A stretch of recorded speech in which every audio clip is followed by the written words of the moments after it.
Assalamualaikum warahmatullahi wabarakatuh. Bertemu lagi dengan saya di channel Vivi Rahmawati.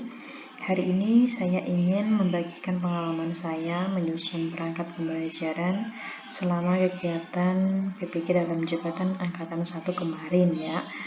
Di video kali ini saya akan membagikan RPP saya di PPL pertama saya kemarin, yaitu RPP tentang descriptive text yang berbasis HOTS dan TPACK dengan menggunakan model pembelajaran problem based learning. Jadi RPP ini untuk kelas 7 SMP ya. Semoga RPP saya bisa membantu Bapak Ibu baik yang sedang PPG maupun yang tidak dalam menyusun perangkat pembelajaran. Sebelum saya mulai, mohon bantuannya untuk subscribe dulu ya. Terima kasih. Nah, jadi ini RPP saya, khususnya RPP yang pertama di PPL pertama saya kemarin. Nah, untuk struktur RPP ini saya mengikuti struktur RPP yang diberikan oleh Pak Guru Pamong saya pada kegiatan PPL kemarin. Jadi, apa yang diminta Guru Pamong itu yang kita ikuti. Kalau misalnya Guru Pamong Bapak Ibu memberikan contoh struktur RPP yang lain, jadi Bapak Ibu tetap harus mengikuti apa yang diinginkan oleh Bapak atau Ibu Guru Pamong ya. Nah, untuk yang pertama, ini adalah RPP di sekolah saya, yaitu di SMPN 1 Umadudu, mata pelajaran bahasa Inggris kelas 7 semester genap ya, tentang teks deskriptif atau descriptive text. Alokasi waktunya yaitu 1 kali pertemuan tatap muka. Jadi saya tidak disebutkan di sini berapa menit-menitnya karena di pandemi COVID-19 ini alokasi waktu di setiap sekolah berbeda ya. Jadi ini asumsinya untuk 1 kali pertemuan. Insya Allah selesai, kalau misalnya nggak selesai bisa dilanjut ke pertemuan yang berikutnya. Media pembelajarannya yaitu menggunakan PowerPoint dan ini di pertemuan ke-1. Untuk kompetensi intinya kita merujuk pada KIKD kondisi khusus COVID-19 ya. Jadi seperti biasanya seperti ini bisa dilihat. Kita langsung ke kompetensi dasarnya. Untuk kompetensi dasar, di pertemuan pertama ini saya ingin mengajarkan tentang KD 3.4 dan 4.4.1. Jadi berdasarkan apa yang telah disarankan oleh Pak Guru Pamong saya, yaitu kita sebaiknya menggabungkan antara pengetahuan dan keterampilan. Jadi 3.4 itu tentang pengetahuan dan 4.1-nya tentang keterampilan ya. Di 3.4 KD-nya berbunyi membandingkan fungsi sosial, struktur teks dan unsur kebahasaan beberapa teks deskriptif lisan dan tulis dengan memberi dan meminta informasi terkait dengan deskripsi orang, binatang, dan benda sangat pendek dan sederhana sesuai dengan konteks penggunaannya.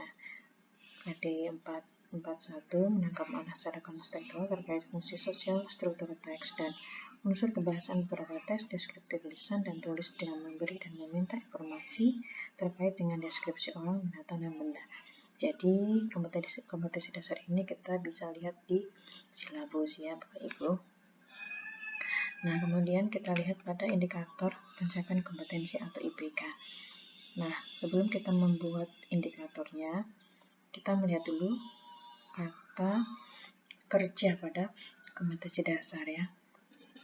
Nah, di sini kata kerjanya adalah membandingkan. Nah, sebelum kita menuju ke membandingkan itu ada di level berapa? Ada di C5 ya Bapak Ibu. Kita tidak mungkin langsung ke C5. Jadi kita mulai dulu di C1, C2, C3, C4 dan C5. Jadi kita harus mulai dari level kognitif yang paling rendah dulu. Tidak mungkin kita pertama-tama mengajarkan pertemuan pertama langsung kita minta siswa untuk membandingkan, pasti nanti siswa akan bingung ya. Jadi kita menggunakan level kognitif pada tingkat 1 dulu, yaitu mengidentifikasi fungsi sosial dari teks deskriptif tentang orang. Nah, jadi di sini kita fokus pada mengidentifikasi fungsi sosial karena berdasarkan ilmu dari Pak Guru Pamong saya kemarin, dalam indikator itu tidak boleh ada bahasa dan. Nah, walaupun di sini kompetensi dasarnya berbunyi membandingkan fungsi sosial, struktur teks, dan unsur kebahasaan. Ada 3 ya ini topiknya. Namun pada indikator pencapaian nanti tidak boleh kita menggunakan kata dan. Jadi jika kita mengidentifikasi fungsi sosial, nah jadi ya udah itu aja, cukup mengidentifikasi fungsi sosial. Gitu ya, nggak boleh ada kata dan. Yang kedua yaitu menjelaskan unsur kebahasaan dari teks deskriptif tentang orang. Tadi mengidentifikasi ini ada di level kognitif C1, kemudian menjelaskan unsur kebahasaan, menjelaskan ini ada di C2. Yang ketiga, menentukan struktur teks dari teks deskriptif tentang orang, C3. Yang keempat, mengatur kalimat acak menjadi teks deskriptif tentang orang, yaitu C4. Nah, sampai di sini C1, C2, C3, dan C4 sudah kita lakukan. Nah, ini sudah termasuk RPP HOTS ya. Nah, yang kelima yaitu ini adalah menemukan ide pokok paragraf dari teks deskriptif tentang orang. Indikator pencapaian kompetensi yang kelima ini merujuk pada KD 4.41 yaitu menangkap makna. Ya Bapak Ibu, jadi menangkap makna itu bisa kita membuat indikatornya yang berbunyi menemukan ide pokok paragraf. Begitu ya. Nah, kemudian tujuan pembelajarannya, jika indikator pencapaian kompetensi atau IPK-nya ada 5, maka tujuan pembelajarannya pun juga ada 5. Begitu ilmu yang disampaikan oleh Bapak Guru Pamong saya kemarin ya. Jadi tidak mungkin jika indikatornya 5, tujuan pembelajarannya hanya 3 atau hanya 2, hanya 4, tidak mungkin. Jadi indikator dan tujuan itu jumlahnya harus sama. Jika indikatornya 5, maka tujuannya juga 5. Nah, di sini tujuan yang pertama yaitu peserta didik mampu mengidentifikasi fungsi sosial dari teks deskriptif setelah mengamati teks deskriptif tentang orang dan dengan benar ya. Nah, jadi jangan lupa untuk membuat tujuan pembelajaran kita selalu menerapkan unsur A, B, C, D ya Bapak Ibu. Jadi ini A-nya itu adalah audiensnya adalah siswa atau peserta didik. Mampu mengidentifikasi fungsi sosial dari teks deskriptif, ini tadi adalah indikator yang pertama. Nah, ya.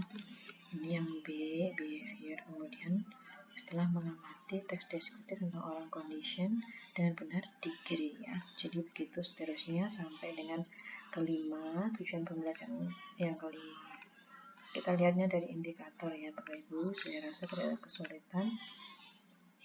Nah, kemudian masuk di langkah-langkah pembelajaran, kita harus mengacu pada sintak dari model pembelajaran problem based learning ya.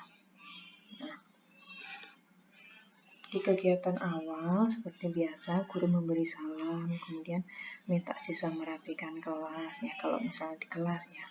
Kemudian jangan lupa juga bisa ditambahkan mengingatkan siswa untuk melakukan 3M, memakai masker, menjaga jarak, dan mencuci tangan.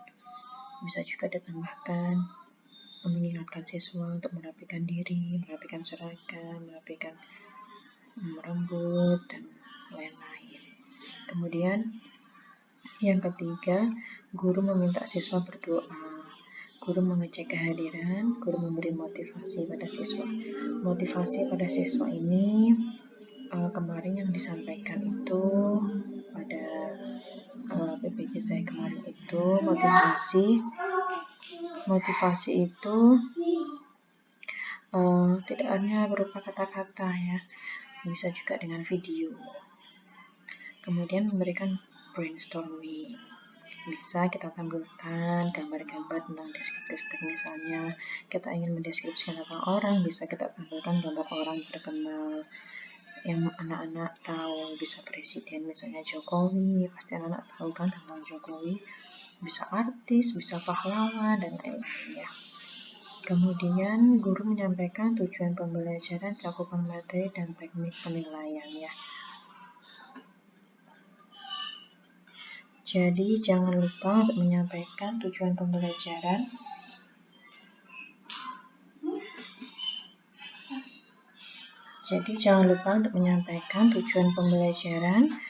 cakupan materi, dan teknik penilaian.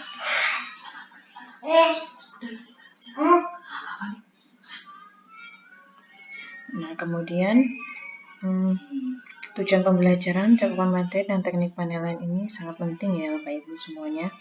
Jangan sampai kita lupa untuk menyampaikan tujuan pembelajaran kita apa, materinya apa, dan penilaiannya seperti apa, supaya siswa juga tahu apa yang akan dipelajari dan penilaiannya seperti apa nantinya. Kemudian pada kegiatan inti, di kegiatan inti ini kita harus melakukan kegiatan inti sesuai dengan sintak pada model pembelajaran. Ya.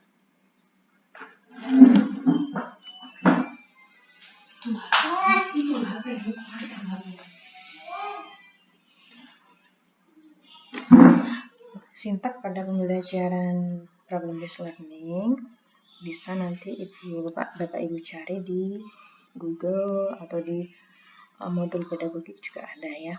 Saya langsung memberikan contohnya pada kegiatan inti ini saja. Yang pertama yaitu peserta didik mengamati teks deskriptif tentang orang. Nah, jadi ini nanti kita tampilkan teks deskriptif tentang orang pada slide PowerPoint-nya. Di sini perlu ditambahkan juga nanti pada slide atau tayangan PowerPoint. Nah, di situ berarti kita sudah menggunakan unsur teknologi atau TPACK ya, yaitu PowerPoint. Setelah itu, peserta didik menjawab pertanyaan secara lisan terkait teks. Setelah kita tampilkan teks deskriptif tentang orang, kita tanya secara lisan pada siswa, misalnya teks ini tentang apa, kemudian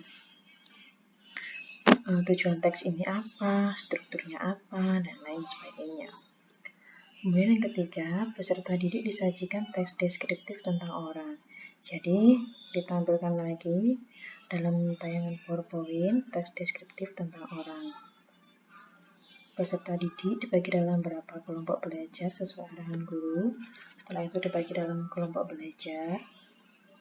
Setelah itu, peserta didik mengidentifikasi terkait fungsi sosial, menjelaskan unsur kebahasaan, menentukan struktur, dan mengatur kalimat acak menjadi teks deskriptif tentang orang ya. Jadi intinya ini adalah mengerjakan LKPD sesuai dengan indikator tadi yang ada 5 indikator. Kemudian peserta didik menemukan ide pokok paragraf dari teks deskriptif tentang orang. Nah, ini 5 indikator tadi ya. Setelah itu peserta didik dipersilakan untuk mempresentasikan hasilnya dan kelompok lain dipersilakan untuk menanggapi. Di kegiatan akhir, guru memberikan kesempatan kepada siswa untuk menyampaikan hal-hal yang belum diketahui. Jadi, guru bertanya kepada siswa, barangkali masih ada hal-hal yang belum mereka pahami. Kemudian guru bersama dengan peserta didik menarik kesimpulan. Bisa bersama-sama dengan peserta didik, bisa juga guru sendiri yang menarik kesimpulan. Kemudian guru melakukan refleksi dan tindak lanjut. Nah, jadi dari kegiatan belajar tadi itu, apakah siswa itu senang, apakah siswa itu bisa memahami, bisa nanti juga dicek lagi, diberikan pertanyaan apakah siswa itu sudah paham atau belum ya. Kemudian guru menyampaikan kegiatan yang akan datang. Misalnya kegiatan akan datang, kita akan membahas tentang deskriptif teks tentang benda atau tentang binatang seperti itu. Kemudian guru meminta siswa berdoa dan terakhir guru menutup pembelajaran seperti biasa ya ini. Nah, untuk penilaiannya ada 3 yaitu sikap, pengetahuan, dan keterampilan. Di penilaian sikap yaitu seperti biasa kita biasa menggunakan observasi pada lembar observasi ya. Untuk pengetahuan, pengetahuan di sini ada 5 tadi. Penilaian pengetahuan yaitu tentang 5 indikator tadi yaitu mengidentifikasi fungsi sosial dari teks deskriptif tentang orang dan sebagainya.